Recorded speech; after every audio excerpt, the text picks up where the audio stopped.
Hi, I'm Rachel Kleinfeld. I'm a senior fellow at the Carnegie Endowment for International Peace. I wanted to know how the most violent countries in the world could get better.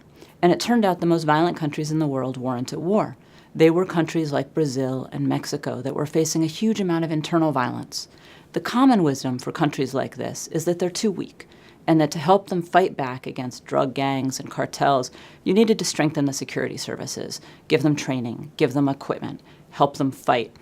What I found was that much more common were governments that were complicit with the violent groups. And in this book, I tell the story of the Ku Klux Klan and the Confederate politicians after the end of the Civil War in America and how they worked together to regain power.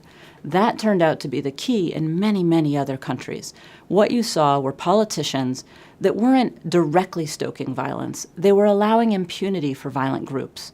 Those violent groups had their own agendas, but they were working with the politicians, and in exchange, the politicians got campaign funding. They got bribes. They got help with electoral violence that kept their opposition down. What do you do when that's your core problem? Because what happens next is the politicians politicize security agencies. They don't want them strong. They want them weak and political. Those security agencies become predatory. And while the middle class can buy their way out with private security and gated communities, the poor and the marginalized are left with a predatory state, and what they do is they invite in gangs and mafias that offer them some protection against the state, in exchange often for extortion.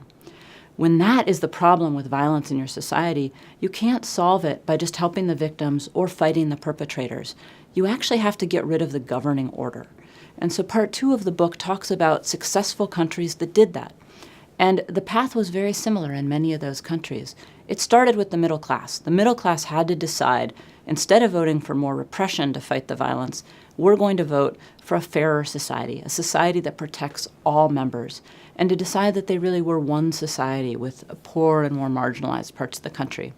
If they did that, often helped by social groups, and if they found a politician who would run on that platform, they could actually make a huge amount of headway.